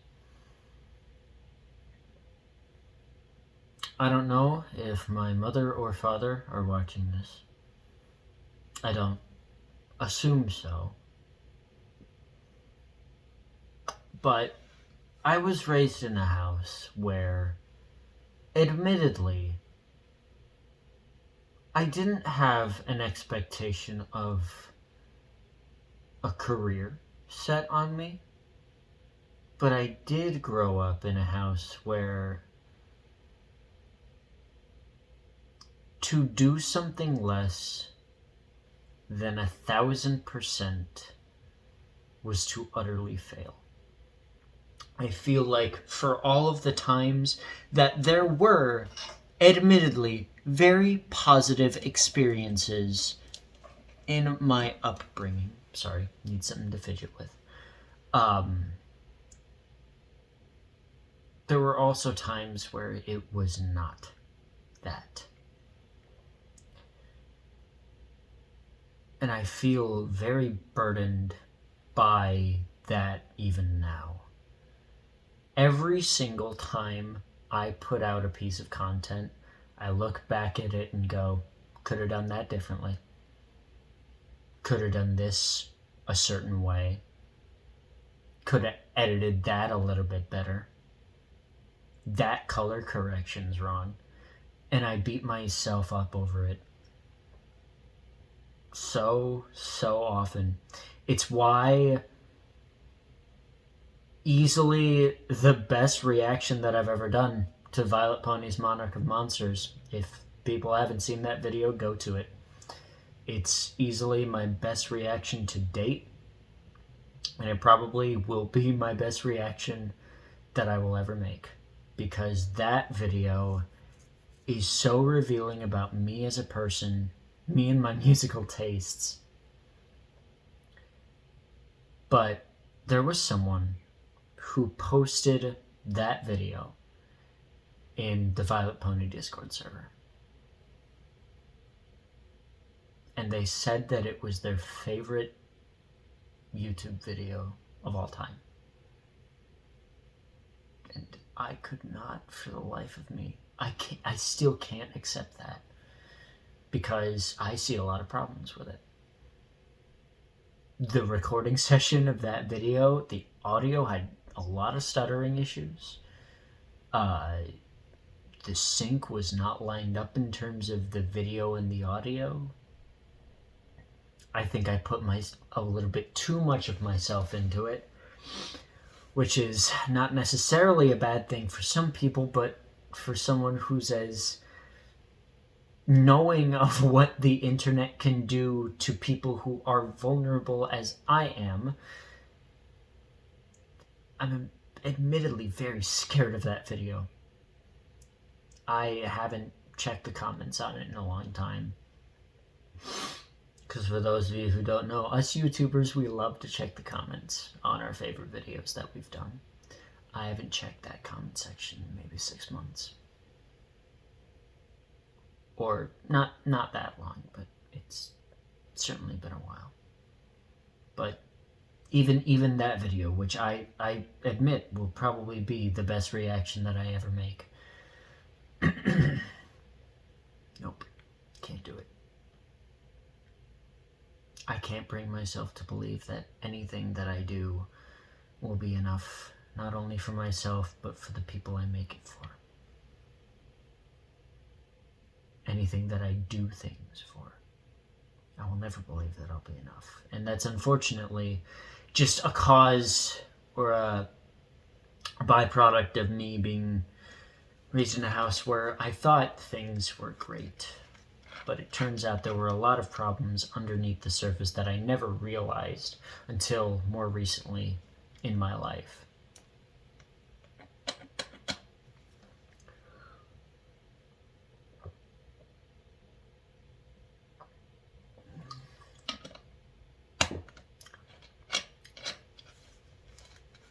Oh, man. This episode's doing shit to me, guys. It's making me reveal things about myself. This is supposed to be a reaction video. This isn't supposed to be a... just gonna keep going. but all I've done is drive everyone away. Penchus, Husk, Alistair, my dad, everybody leaves. And now Fox is declaring a war, and Carmilla's right. I started it, and I'm a hypocrite, and my dreams are gonna die. Shut up, you know that I love you, but that's enough of this spiral. Some of your dreams haven't come true. Well, here's how we'll break the cycle. Your hand, my hand, your body and mine. They can withstand the fire in line. 'Cause anyone who finds love in hell can do anything, baby. You and me don't need no one else to make it through the crazy. No blow comes close to fatal for this princess and fallen angel. We already found love in hell. The rest is easy, baby. I appreciate all of that, We'll get but through we it. need our friends to come back. We can do it. You're my pillar, my heart's a filler, but there's no way this lining's silver. Everyone's gone, we're facing a war. We can't get in touch with anyone anymore, and Shut up, you know that I love you, but you're forgetting who we are. In a pit that doesn't let sun through. Somehow we manage to see stars. Your heart, my heart, when I am with you. Two souls, one goal, we'll never lose. 'Cause anyone who finds love in hell can do anything, baby. You and me don't need no one else to make it through the crazy.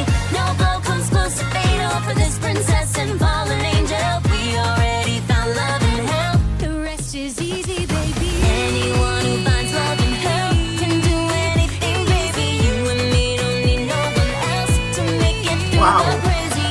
No blow comes close to fatal for this princess and fallen angel. We already found love in hell. The rest is easy, baby. Oh my god. I can't with the show. That's the first time it's made me cry. Since episode 4 of last season. Wow. That... I'm not gonna go through... I'm not gonna watch that again. But that...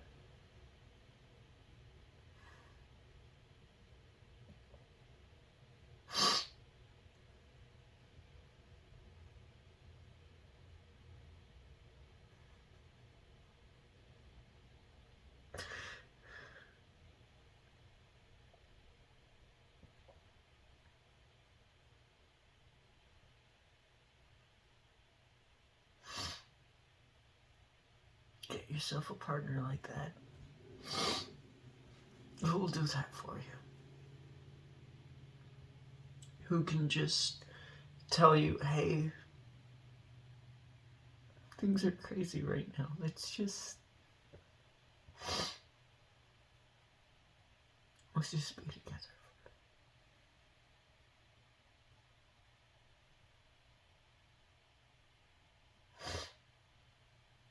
I very recently had that. And then I threw it away. Because I can't accept that someone will love me. This is probably delving way too deep. I'll probably edit this out. I had that. I was so close to just having that person.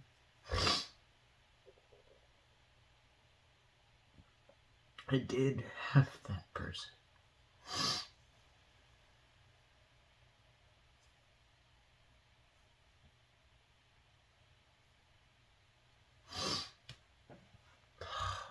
Fuck. That got me so bad. That got me so bad.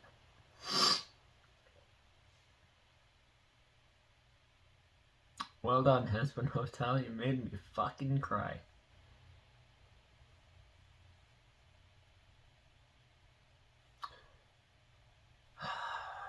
For the second time.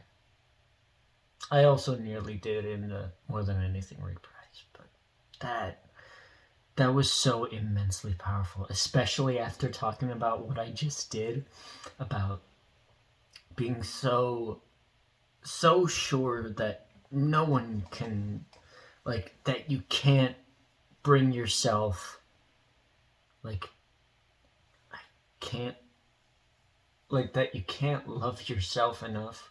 Sometimes it is enough. Just for a little while for someone else to love you. Sometimes that helps. And sometimes that's what you need. And very happy for those two. I'm not gonna go back through it once again. I'll have to blur that footage, but great track. Wonderful visuals. That was gorgeous, those shots. The coloring is what really got me there. And just...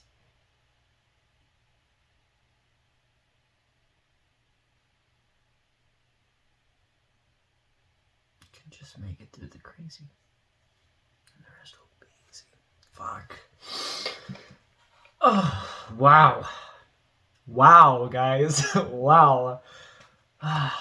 Man. Okay. Boobs and booze, baby, yeah. You know, I'm always saying that, yeah. Hey, loser. Finally living up to your name, huh? I didn't know you performed here. I'm a man of many jobs. One of them being a woman. That's a good line. Well, I quit. Wow.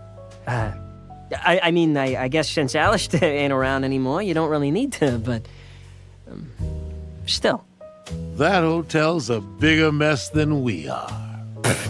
Yeah. I think my botched redemption arc was proof of that. Sorry for pushing you into that. Should have realized it was a... It's fine. I've accepted that redemption's not really for people like me. Are you still mad I saved your life?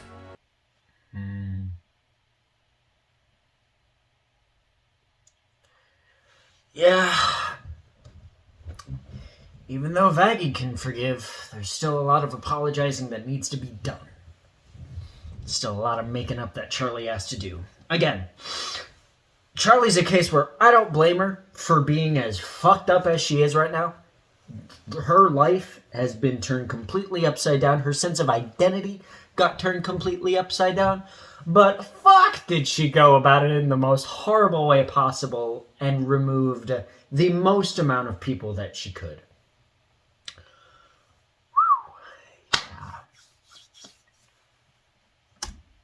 I wasn't really mad. I'm just not worth saving. This here's what I'm meant for. Just a sad drunk at a bar. And I'm just a sex worker in a dress whose lunch was 3 cigarettes. To be nice. Oh, speaking of other jobs, I got a film shoot. See you at the hotel tonight, Whiskas. No, you won't. Yeah, I will.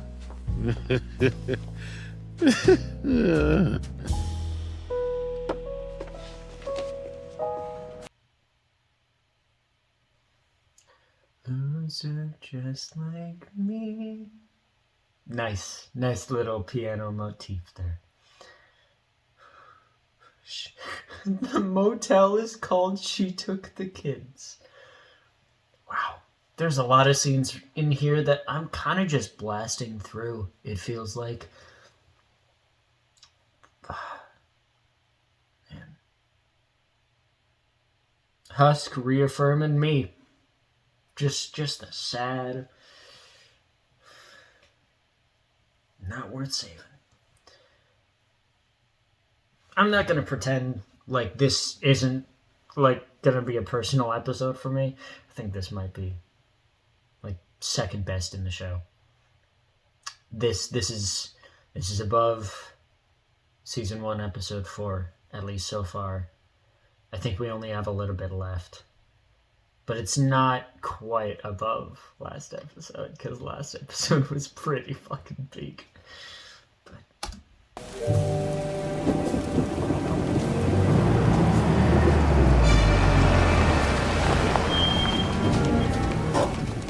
Hey, so is this line more like a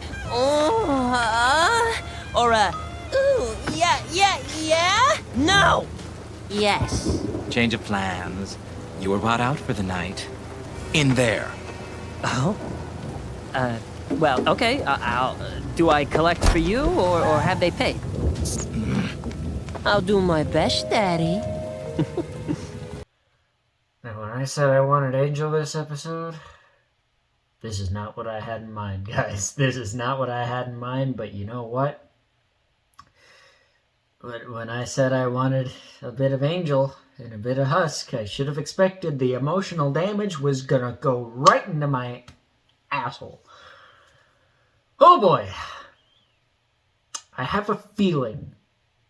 I have a guess as to what's coming. And if I'm right, I'm gonna brag the absolute shit out of it. I'm gonna say that I fucking called it. The fuck?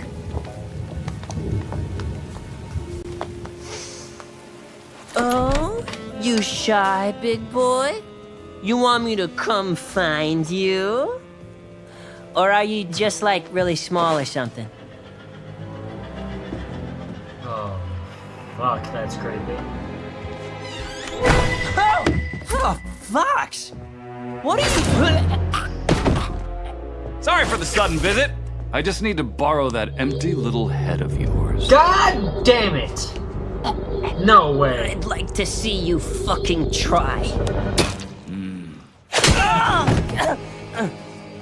I've been wanting to do that for so fucking long. You stubborn fucking whore. More trouble than you're worth. Sure glad I found a use for you.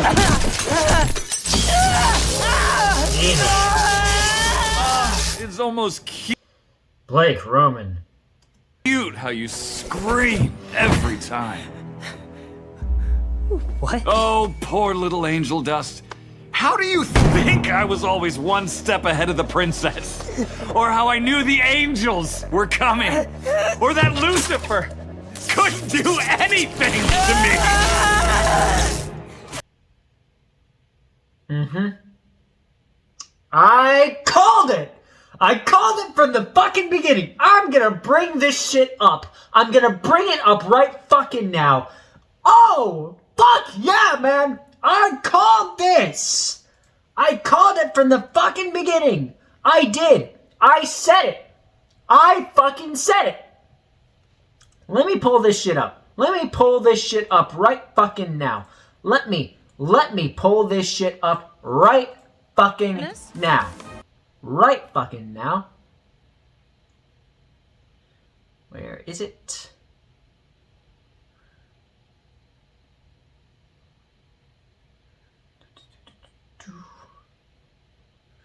Where is it? Man, that was a long fucking episode.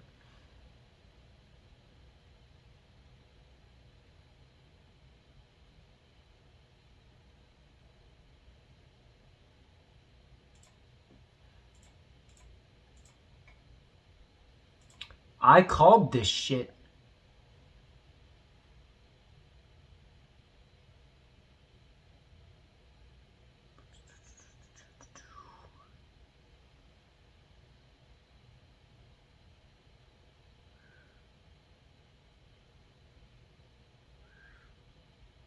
I called this. I called this shit. Take it. Worst case, you're still stuck down here with me, and we down a couple.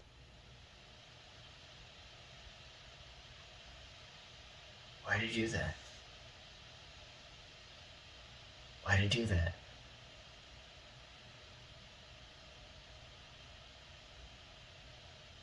Why did you do that? That's concerning.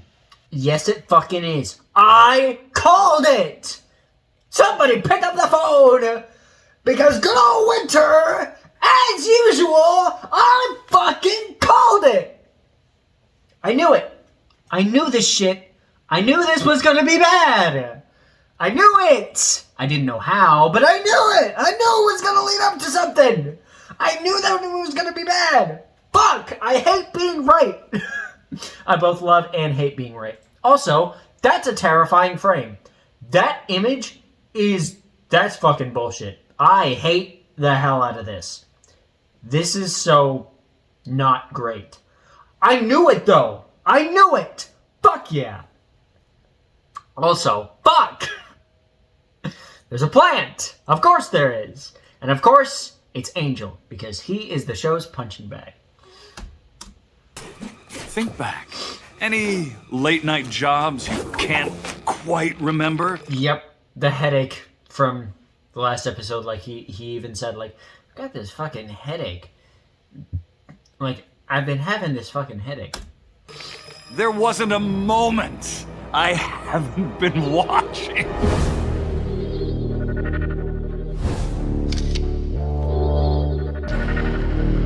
Charlie ain't looking too good under pressure. We did it! Abduction is possible, Maggie! Give me the tea later. I'll let you in on a little secret. I cannot smite him. What? No, I would never. Oh, but you already did. You've been a wonderful spy for me, Angel Dust.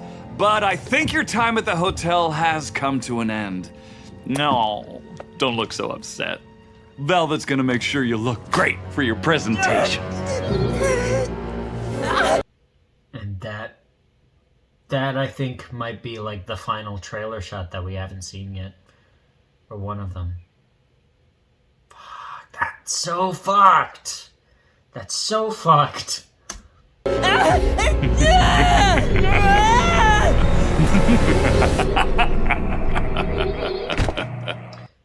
That's how it ends.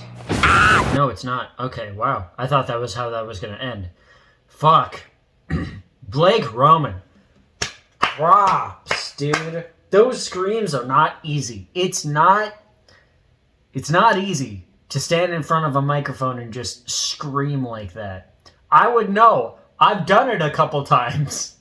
I haven't done anything to that extent, but I know how difficult that shit is. It is very.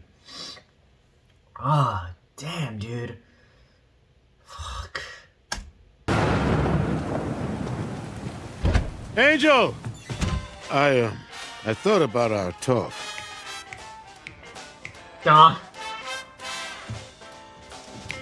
I love how Cherry is kind of indulging them. That's cute. I imagine she and Nifty are like the... Why are you looking at me like that? Are like the chaotic sisters of the hotel. I could totally see that dynamic happening. Hey, look who's back. Well, somebody needs to keep you guys drunk. Where's Angel at? I don't fucking know. Should have been back by now, though, because clearly nobody's fed fat fucking nuggets. Have their little fat nuggets. Huh. Hasn't been answering my texts either. Something ain't right. Damn, that lighting shift.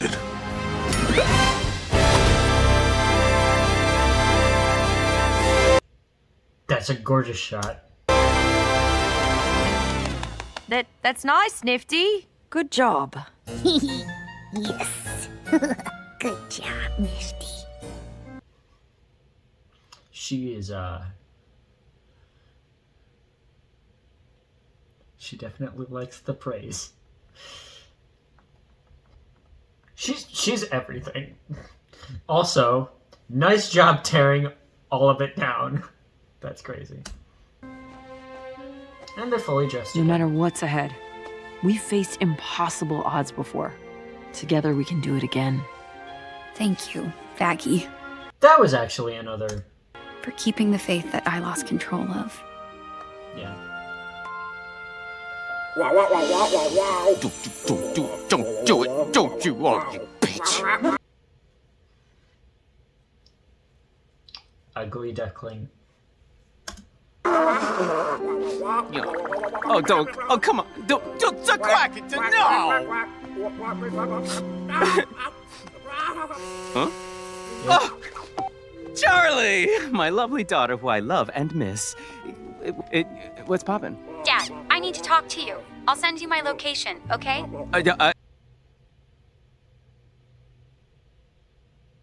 That's not Charlie. Fuck. Of course. Yeah, I'll be there right away.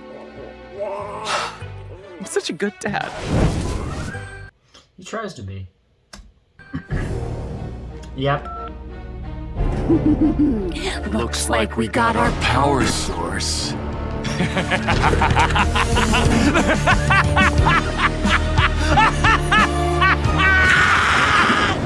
The fuck? What the fuck was that?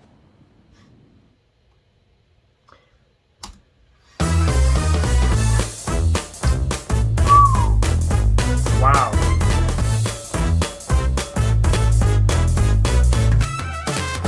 Alright.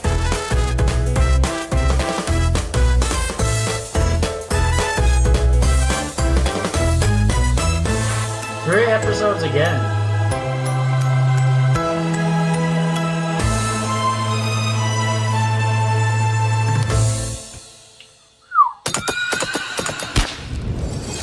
Bento. What an episode this time around, everybody. Alright. Damn. Damn.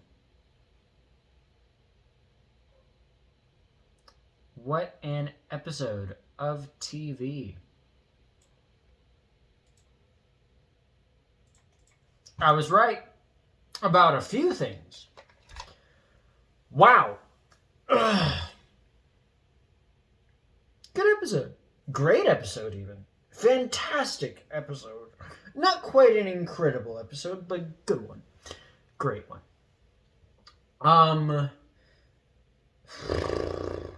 We're gonna have a crazy two-part finale when we come back. I do want to get this done, like finished within the next week or so. So I'm not gonna do the next one tonight. I'll probably do the next one tomorrow. But yeah.